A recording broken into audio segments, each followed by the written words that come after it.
राजस्थान में सियासी संकट के बीच गहलोत सरकार की मुश्किलें और ज्यादा बढ़ गई हैं। नए घटनाक्रम में अब बीएसपी ने अपने 6 विधायकों को व्हीप जारी किया है।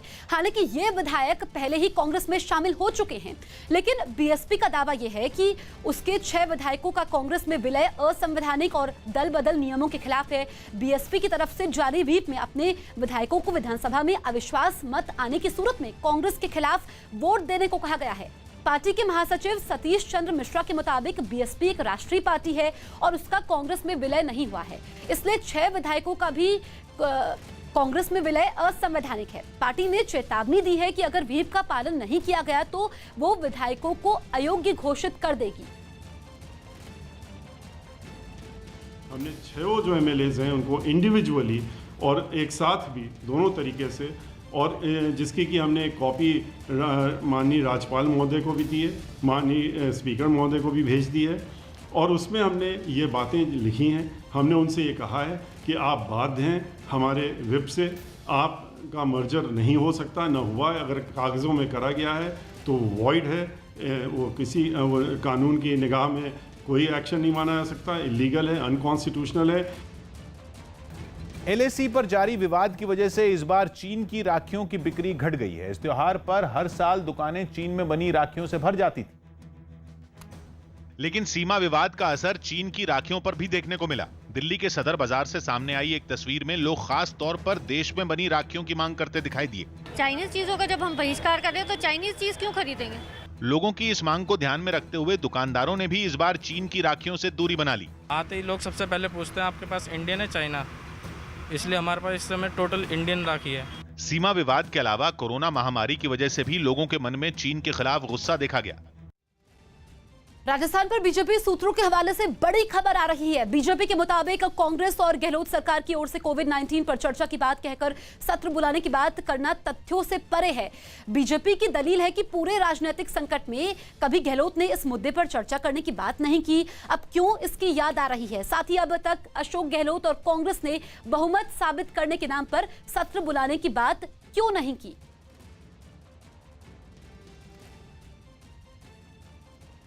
उत्तर बिहार के कई जिलों में बाढ़ की वजह से हालात काफी बिगड़ गए।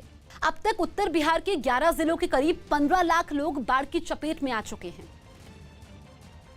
और इसका दायरा बढ़ता ही जा रहा है।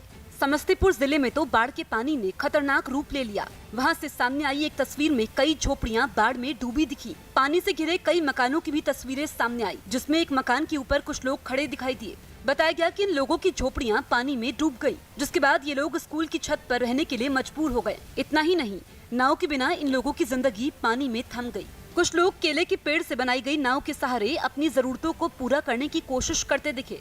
गांव वालों ने आरोप लगाया कि चारों तरफ से पानी से घिरे इस इलाके में सरकार की तरफ से कोई मदद अब तक नहीं पहुंचाई गई। यहाँ तक कि इनके पास एक नाव भी नहीं जिससे ये लोग सुरक्षित जगहों तक पहुँच सके। तो नया अखनी तक मिला हुआ, देख लीजिए कितना पानी। लद्दाख में भारतीय सेना ने चीन की किसी भी चुनौती का जवाब देने की पूरी तैयारी कर ली है। सेना और वायुसेना दोनों एलएसी पर पूरे दमखम के साथ तैनात है। भारतीय वायुसेना के लड़ाकू विमानों और हेलीकॉप्टरों की गश्त भी चल रही है। फिलहाल लद्दाख में तैनात सैनिकों के लिए भारत ने अत्याधुनिक टेंट का इंतजाम कर लिया है। वहां राशन की सप्लाई भी बढ़ा दी गई है और रसद इकट्ठा किया जा रहा है, ताकि चीन के साथ तनातनी अगर लंबी चले तो भी सेना को जरूरी सामान की कमी न होने पाए।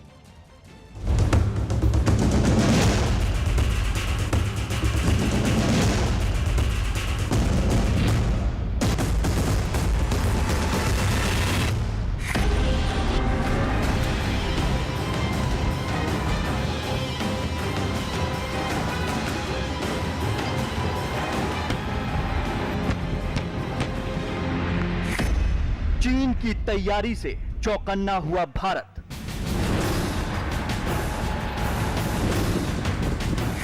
सरहद पर भारतीय सेना ने चीन को दिखाई हद।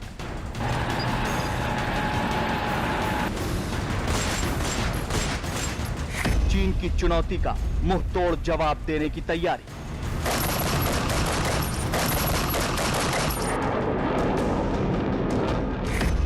जिस इलाके में चीन के साथ तनाव बढ़ा है वो इलाका दुर्गम बीहड़ है। हजारों मील में फैला एक ऐसा बर्फीला रेगिस्तान जो इंसान की हिम्मत और हौसले का कड़ा इम्तिहान लेता है।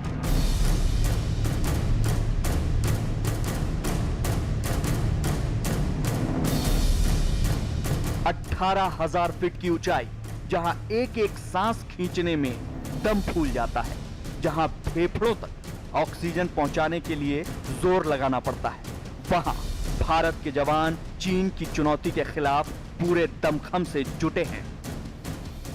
चीन के साथ तनातनी 2-4 दिन में खत्म नहीं होने वाली है, ये लंबी चलने वाली है। ऐसे में 18,000 फीट की ऊंचाई पर दुर्गम पहाड़ियों में भारतीय सेना रसद, गोला बारूद और हथियार पहुंचाने में जुटी है, क्योंकि आने वाले वक्त में मौसम इतना खराब हो जाएगा कि फॉरवर्ड पोस्ट पर रसद पहुंचाना आसान नहीं होगा। फिलहाल सेना का साजो सामान पहुंचाने के लिए सबसे कारगर उपाय है C-17 ग्लोबमास्टर।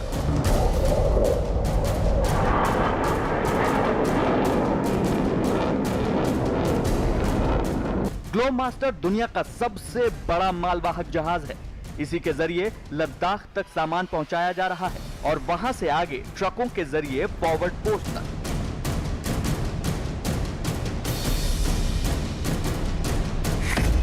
श्रीनगर से लेह तक ग्लोबमास्टर की एक उड़ान का खर्च 24 लाख रुपए तक आता है। श्रीनगर से लेह तक 10 टन सामान ट्रक से पहुंचाने का खर्च 1 लाख रुपए आता है। लेह से फॉरवर्ड पोस्ट तक ट्रकों से सामान पहुंचाया जाता है। ट्रकों से सामान पहुंचाने में कई दिन लगते हैं।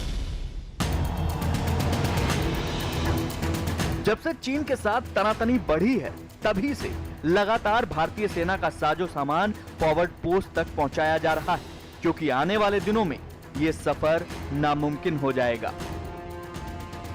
विंटर के समय में फॉरवर्ड पोजीशन पे किसी भी तरीके की रसद को पहुंचाना, किसी भी तरीके के इक्विपमेंट्स को पहुंचाने में काफ़ी लंबा समय लगता है और काफ़ी ये दुरूह कार्य होता है। और इसी वजह से विंटर की शुरुआत होने से पहले ही जो है कोशिश ये रहती है कि ये जो तमाम जो सैनिक साजो सामान है या जो रसद है, जो विंटर क्लोथिंग है और किसी तरह के जो ईंधन वगैरह है और उसको पहुँचा दिया जाए, दवाई वगैरह पहुँचा दी जाए। इस इलाके में सिर्फ दुश्मन सेना ही चुनौती नहीं है, बल्कि यहाँ का मौसम सैनिकों के लिए सबसे बड़ा दुश्मन बनकर खड़ा है। इस इलाके में तापमान -20 डिग्री सेल्सियस तक पहुँच जाता है। ऐसे में सैनिकों के लिए हथियारों के साथ ऐसे सूट भी जरूरी हैं जो उन्हें हड्डियां गला देने वाली ठंड से बचा सकें। मौसम की मार से बचने के लिए हर सैनिक को 2 SCME सेट दिए गए हैं। SCME का मतलब होता है special clothing and mountaineering equipment. SCME में 2 स्पेशल हेलमेट, 2 जोड़ी स्नो बूट, 2 जैकेट और पहाड़ चढ़ने के लिए रस्सियां होती हैं। 2 SCME सेट की कीमत 4 लाख रुपए होती है। इसके साथ साथ जवानों के लिए ठंड में गर्म रहने वाले टेंट भी लगाए गए हैं।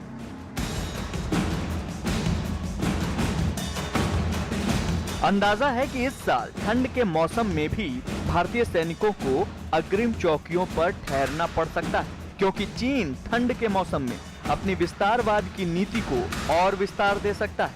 ऐसे में ये साजो सामान जवानों के लिए बहुत अहम साबित होने वाले हैं।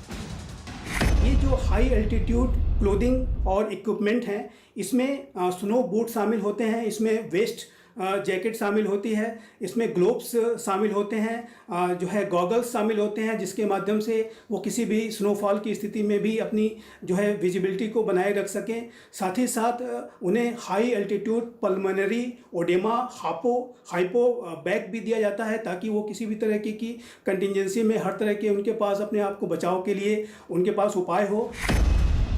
घनघोर ठंड का मौसम आने में सिर्फ 2 महीने बाकी हैं और पहले के मुकाबले LAC पर सैनिकों की तैनाती भी ज्यादा संख्या में की गई है। ऐसे में सेना के सामने अभी से जरूरी मात्रा में साजो सामान और रसद पहुंचाने की चुनौती बढ़ गई है। इसीलिए भारतीय सेना के जवान दिन रात लद्दाख से फॉरवर्ड पोस्ट तक सामान पहुंचाने में जुटे हैं, ताकि चीन की तरफ से आने वाली किसी भी चुनौती से निपटा जा सके। अमेरिका के मैरीलैंड में हाईवे पर भागते एक कुत्ते की वजह से कुछ देर के लिए ट्रैफिक रुक गया। उसे पकड़ने के लिए दमकल और बचाव विभाग के कर्मचारियों के पसीने छूट गए। बताया गया कि ये कुत्ता अपने मालिक के साथ गाड़ी में कहीं जा रहा था, लेकिन कार का एक्सीडेंट हो गया, जिसके बाद उसे दमकल और बचाव विभाग की गाड़ी में रखा गया, लेकिन सहमा हुआ कुत्ता गाड़ी से निकलकर हाईवे पर ही दौड़ने लगा। विभाग के 2 कर्मचारी उसे पकड़ने के लिए उसके पीछे भागते नजर आए, लेकिन उनसे बचने के लिए कुत्ते ने और रफ्तार पकड़ ली। इस बीच सामने से एक महिला ने उसका रास्ता रोक लिया। खुद को चारों तरफ से घिरा देखकर कुत्ता हाईवे की रेलिंग से कूदकर जंगल की तरफ भागा और चकमा देकर दोबारा हाईवे पर दौड़ पड़ा। कुत्ते ने बचाव कर्मियों को ऐसा चकाया कि उन्होंने भी उसका पीछा करना बीच में छोड़ दिया, लेकिन तभी सामने से आते एक दूसरे बचाव कर्मी ने उसके आगे गाड़ी रोक दी। उसे देखकर कुत्ता घबराया और हाईवे की दूसरी लेन की तरफ दौड़ गया, लेकिन इस भागदौड़ में वो एक गाड़ी के नीचे आ गया। ड्राइवर ने तुरंत ब्रेक मारी और शुक्रिया रहा कि कुत्ता जिंदा था, मगर अब दूसरी तरफ का ट्रैफिक भी रुक गया। लोगों ने अपनी गाड़ियों से उतरकर कुत्ते को पकड़ने की कोशिश की, लेकिन वो किसी के हाथ नहीं आया। डर के मारे वो लगातार गाड़ियों के बीच से भागता रहा और कई बार बाल बाल बचा। आखिर में भागते भागते कुत्ता जंगल में घुस गया। बचाव कर्मियों ने भी फुर्ती दिखाई, वो उसके पीछे दौड़े। थोड़ी भाग दौड़ के बाद कुत्ता पकड़ में आया और बचाव कर्मियों ने राहत की सांस ली। खबर है कि आज सुप्रीम कोर्ट में सुनवाई के समय राजस्थान विधानसभा के अध्यक्ष सीपी जोशी अपनी याचिका को वापस लेंगे। बताया गया कि वकीलों का साथ चर्चा के बाद सीपी जोशी ने यह फैसला किया है। याचिका में जो मुद्दे उठाए गए हैं, करीब करीब उन्हीं मुद्दों पर हाईकोर्ट ने भी सुनवाई करने का फैसला लिया है। साथ ही पायलट समेत 19 विधायकों की मेंबरशिप के मुद्दे पर कार्रवाई को लेकर भी हाईकोर्ट ने स्टे लगा दिया है। ऐसे में स्पीकर सीपी जोशी फिलहाल सुप्रीम कोर्ट से याचिका वापस लेकर हाईकोर्ट में ही कानूनी लड़ाई लड़ना चाहते हैं। उत्तराखंड के चमोली में जमीन खिसकने से हाईवे पर मलबा जमा हो गया। उत्तराखंड के चमोली में जमीन खिसकने से सड़क पर मलबा जमा हो गया, जिसे खुदाई करने वाली मशीन से हटाया गया। गुजरात के वडोदरा में कोरोना संदिग्ध की जांच करवाने आई एम्बुलेंस का रास्ता रोकने के आरोप में पुलिस ने 13 लोगों को गिरफ्तार कर लिया। उत्तराखंड के रुद्रप्रयाग में बिना मास्क घूम रहे बिजली विभाग के 2 अधिकारियों का चालान कटने के बाद उन्होंने पुलिस थाने और जिला जज के घर की बिजली काट दी, जिसके बाद उन्हें सस्पेंड कर दिया गया।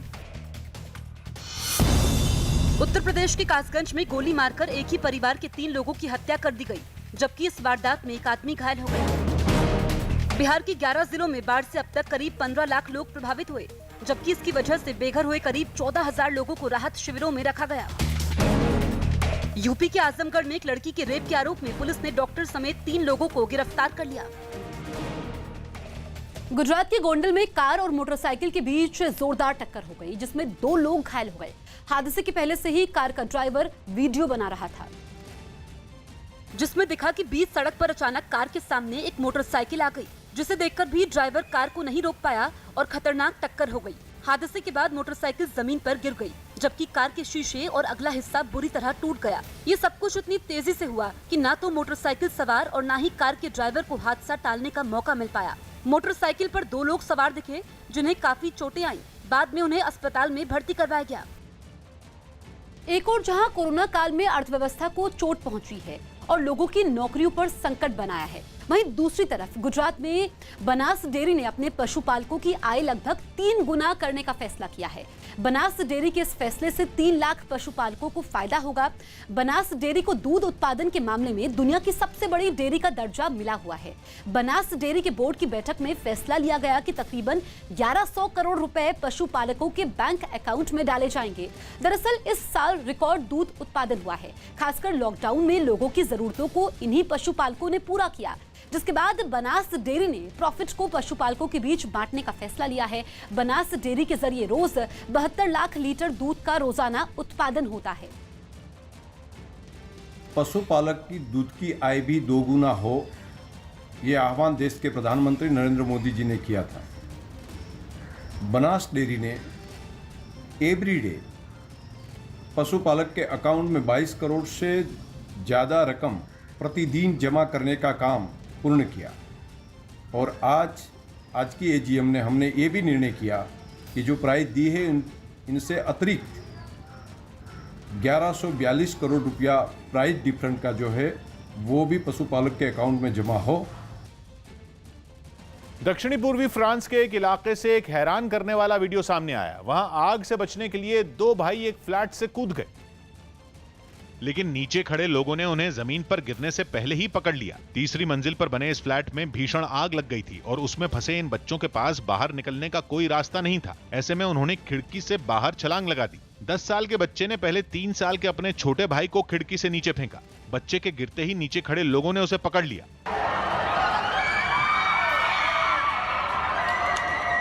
कुछ देर बाद दूसरा बच्चा भी खिड़की से नीचे कूद गया और लोगों ने उसे भी पकड़ लिया। इसके बाद दोनों बच्चों को अस्पताल ले जाया गया। महाराष्ट्र में पिछले 24 घंटे में रिकॉर्ड 9,431 नए मामले सामने आए हैं। इसके साथ ही राज्य में कोरोना से जुड़े कुल मामले 3,75,000 के पार पहुंच गए हैं। पिछले 24 घंटों में कोरोना की वजह से 267 लोगों की जान गई। राहत की बात यह है कि पिछले 24 घंटों में 6,044 लोग ठीक होकर अस्पताल से अपने घर पहुंच गए।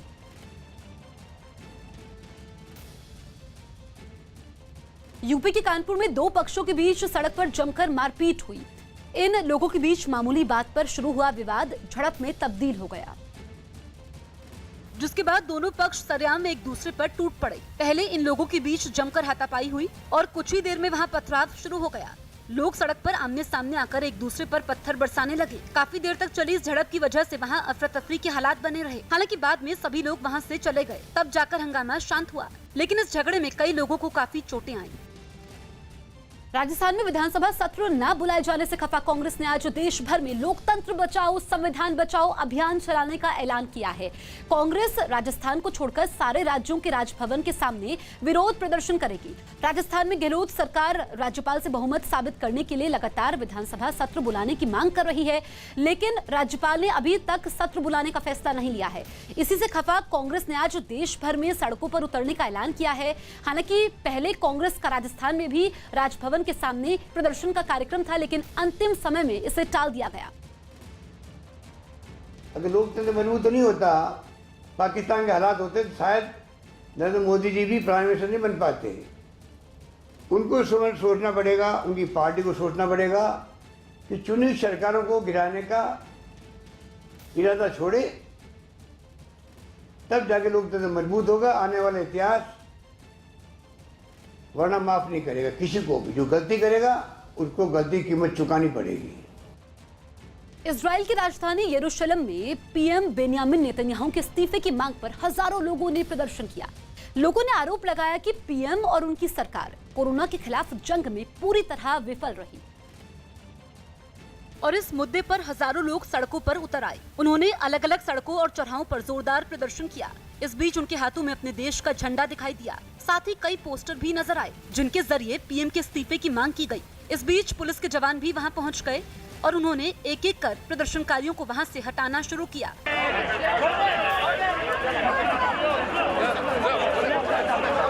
पुलिस की इस कार्रवाई पर कई प्रदर्शनकारी भड़क गए। वो वहां से जाना नहीं चाहते थे, लेकिन पुलिस की सख्ती के आगे उनकी एक ना चली। जिन लोगों ने जाने में आनाकानी की, उन्हें गोद में उठाकर हटाया गया। खबर है कि हंगामा कर रहे कुछ लोगों को गिरफ्तार भी किया गया। बिहार के पूर्वी चंपारण में एनडीआरएफ की नाव पर एक महिला ने एक बच्ची को जन्म दिया। बिहार के पूर्वी चंपारण में बाढ़ की कहर के बीच एक 25 साल की महिला ने एनडीआरएफ की नाव पर एक बच्ची को जन्म दिया। जम्मू कश्मीर के शोपिया में सुरक्षा बल ने आतंकवादियों के ठिकानों पर छापेमारी कर भारी संख्या में हथियार बरामद किए। बिहार की बेतिया में सिकरहना नदी का जलस्तर बढ़ने से आसपास के कई गांवों में पानी भर गया। कोरोना संकट से अभी उभरे ही नहीं, तब तक भयंकर बाढ़ के चपेट में आ गए हैं। नाव का भी व्यवस्था नहीं है। बीजेपी सांसद प्रज्ञा सिंह ठाकुर ने कोरोना से मुक्ति के लिए हनुमान चालीसा पढ़ने वाले अपने बयान पर सफाई दी। हनुमान चालीसा का पाठ करने से निश्चित रूप से हम दोनों ही प्रकार के लाभ पा सकते हैं और कोरोना से मुक्ति मिलेगी। महाराष्ट्र में बीते 24 घंटे में कोरोना के 9,431 मामले सामने आए, जबकि एक दिन में प्रदेश में इस बीमारी से 267 लोगों की मौत हो गई। छत्तीसगढ़ के राजनांदगांव में एक तेंदुआ रिहायशी इलाके में घुसकर एक पेड़ पर चढ़ गया, जिससे लोग दहशत में आ गए। गुरुग्राम कोर्ट ने चीन की दिग्गज कंपनी अलीबाबा और इसके फाउंडर जैक मा को समन भेजा है। ये समन उस केस में भेजा गया है जिसमें कंपनी ने भारत में एक कर्मचारी को कथित रूप से गलत तरीके से नौकरी से निकाल दिया था। कंपनी पर केस करने वाले पूर्व कर्मचारी का कहना है कि कंपनी के ऐप पर एक फेक न्यूज फैलाई जा रही है, जिसके खिलाफ कर्मचारी ने बोला था और फिर उसे नौकरी से निकाल दिया गया। समन के मुताबिक 30 दिनों के भीतर आरोपियों को अपना लिखित जवाब देना होगा। इस बीच यूसी ब्राउजर ने अपने जवाब में स्थानीय नियमों की कंपनी पर लागू नहीं होने की बात कही है। कोर्ट ने हमारी बहस सुनने के बाद 12 डिफेंडेंट्स, जिसमें कि अली बाबा ग्रुप के फाउंडर व ex chairman Shri Jack Ma को भी समन किया है अगली तारीख के लिए, जो कि 29 जुलाई 2020 है। चीन के ग्वांगडोंग प्रांत में पहाड़ों के बीच बना 1725 फीट लंबा कांच का एक पुल लोगों के लिए खोल दिया गया। दावा है कि उद्घाटन के साथ ही इस पुल ने दुनिया के सबसे लंबे कांच के पुल का रिकॉर्ड अपने नाम कर लिया। और गिनीज वर्ल्ड रिकॉर्ड्स की तरफ से एक टीम कांच के इस पुल को देखने के लिए पहुंची नजर आई। इस पुल पर चलना बच्चों का खेल नहीं। सैकड़ों फीट की ऊंचाई पर बने इस पुल के नीचे का नजारा देखकर किसी के भी पसीने छूट जाएं। इसके नीचे बहती हुई नदी साफ साफ दिखी। सड़क पर फर्राटे से दौड़ने वाली गाड़ियां भी इस पुल पर कछुए की चाल से आगे बढ़ती हुई नजर आईं। खबर है कि 3 साल में बनकर तैयार हुए इस पुल को बनाने में 30 करोड़ युआन यानी भारतीय रुपयों में करीब 320 करोड़ रुपए खर्च हुए। पाकिस्तान के कई शहरों में भी बाढ़ से हालात बेहद खराब हैं।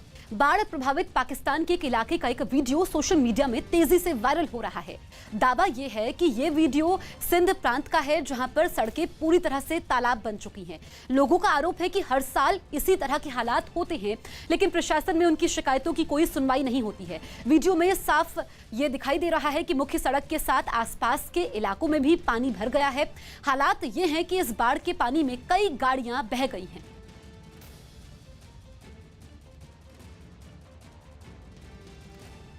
बिहार के गोपालगंज के कई इलाकों में बाढ़ से भारी तबाही मच गई। वाल्मीकि नगर बैराज से पानी छोड़े जाने और गंडक नदी में उफान के बाद से जिले के कई इलाके बाढ़ में डूब गए,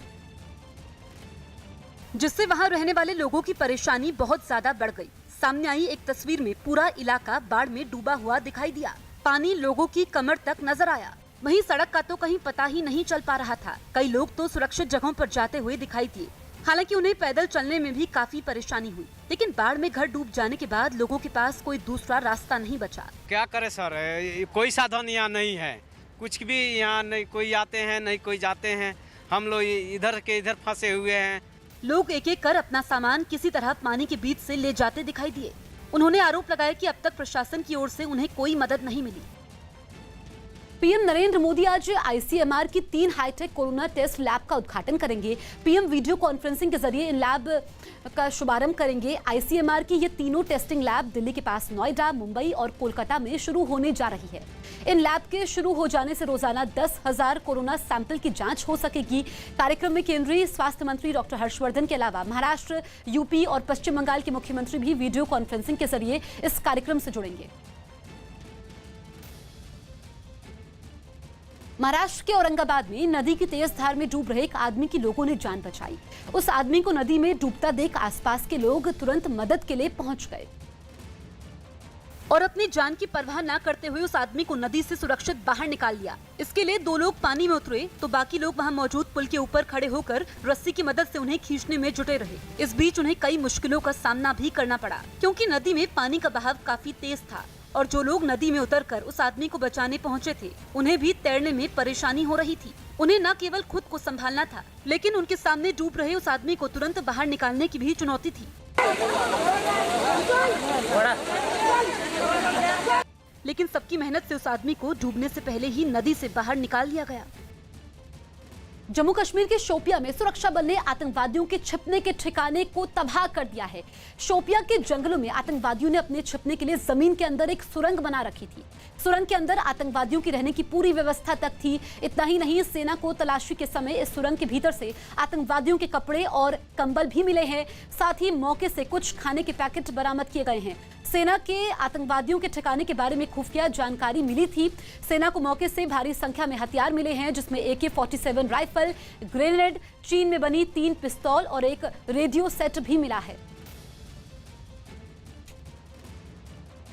राजस्थान के झुंझुनू में एक पेट्रोल पंप पर आग लगने से अफरा तफरी मच गई। यह आग पेट्रोल डालने वाले पाइप में लगी, जिसकी चपेट में एक मोटरसाइकिल भी आ गई और इससे पहले कोई कुछ समझ पाता कि पूरा पाइप और बाइक आग की लपटों से घिर गए। इससे पहले वहां सब कुछ सामान्य दिखा। मोटरसाइकिल सवार 2 आदमी पेट्रोल भरवाने के लिए पंप पर पहुंचे और अपनी बाइक में पेट्रोल भरवाने लगे, लेकिन इसी बीच अचानक पेट्रोल डालने वाले पाइप ने आग पकड़ ली, जिसकी वजह से मोटरसाइकिल की टंकी में भी आग लग गई। आग लगते ही वहां मौजूद लोग भागने लगे। हालांकि पेट्रोल पंप के कर्मचारी ने बहादुरी दिखाई और पाइप में लगी आग को बुझाने लगा। इसी बीच एक और कर्मचारी वहां पहुंचा और केमिकल के जरिए बाइक और पाइप में लगी आग बुझा दी। केंद्रीय मंत्री मुख्तार अब्बास नकवी ने पीएम मोदी और उनकी मां का एक वीडियो ट्वीट किया है। नकवी के मुताबिक यह वीडियो ईरान और अरब में सोशल मीडिया पर काफी वायरल हो रहा है। नकवी ने ट्वीट में लिखा कि मां का प्यार अनंत है और इस वीडियो को देखने पर जरूर चेहरे पर मुस्कुराहट आएगी। ये वीडियो 6 साल पुराना है। तब मोदी लहर से बीजेपी को प्रचंड बहुमत मिला था। जीत के बाद पीएम मोदी अपनी मां से मिलने गए थे और पीएम पद की शपथ लेने से पहले उन्होंने मां का आशीर्वाद लिया था। भीषण बाढ़ का सामना कर रहे असम में हालात लगातार खराब होते जा रहे हैं। राज्य के 33 में से 28 जिलों में बाढ़ का प्रकोप जारी है और बाढ़ से वहां 100 से ज्यादा लोगों की मौत हो चुकी है। हालांकि सरकार और प्रशासन अपनी तरफ से राहत बचाव अभियान में जुटा है, लेकिन बाढ़ की कहर के आगे सारी कोशिशें नाकाफी साबित हो रही हैं। वहां से सामने आई कुछ तस्वीरों में गांव के गांव बाढ़ में पूरी तरह डूबे नजर आए। बाढ़ का पानी लोगों के मकानों में भर गया और सड़कों का तो नामो निशान तक मिट गया। हर तरफ सिर्फ पानी ही पानी दिखा। जिन सड़कों पर कुछ वक्त पहले गाड़ियां दौड़ती थी, उन पर नाव तैरती दिखाई दी। लोगों ने अपने जानवरों को बचाने के लिए उन्हें घरों के अंदर बांध दिया। बाढ़ से हजारों एकड़ लहलाते खेत पानी में डूब गए और मेहनत से लगाई किसानों की फसलें तबाह हो गई। बाढ़ का कहर इंसानों के साथ साथ जानवरों पर भी टूटा। बताया गया कि वहां की काजीरंगा पार्क में बाढ़ से करीब 127 जानवरों की मौत हो गई। 127 different animal has died. बाढ़ की बर्बादी के निशान कई इलाकों में साफ नजर आए और फिलहाल इन इलाकों को बाढ़ से कोई राहत मिलने की उम्मीद भी नहीं दिख रही। यूपी के कासगंज में बीती रात कुछ हथियारबंद बदमाशों ने एक ही परिवार के 3 लोगों की गोली मारकर हत्या कर दी। इस हमले में एक व्यक्ति गंभीर रूप से घायल हो गया। पूरा मामला रंजिश का बताया जा रहा है। हमले के बाद अपराधी मौके से फरार हो गए। जानकारी के मुताबिक सोरो कोतवाली के घोड़लपुर इलाके में ये गोलीबारी की वारदात हुई है। घटना की जानकारी मिलने के बाद मौके पर अतिरिक्त पुलिस बल भी भेजा गया है। बताया गया कि शराब के ठेके पर कुछ लोगों का प्रधान गुट के लोगों से किसी बात पर कहासुनी हो गई, जिसके बाद 15 से 20 लोगों ने हमला कर दिया। इस मामले में अभी तक 8 लोगों को गिरफ्तार किया गया है। यहाँ पे गोलीबारी हुई है कल, तो यहाँ पे मौके पे आए हैं। मैं अभी मौजूद हूँ, डीएम साहब भी मौजूद है, पूरा फोर्स यहाँ पे मौजूद है। ये पता चला है कि पूरी एक रंजिश चली आ रही थी और उसी रंजिश को लेके ये आज झगड़ा हुआ है और उसमें गोली फायर हुई है, जिसमें मौके पर 3 लोगों की मृत्यु हुई है। बाकी हॉस्पिटल में उनको शिफ्ट किया गया है।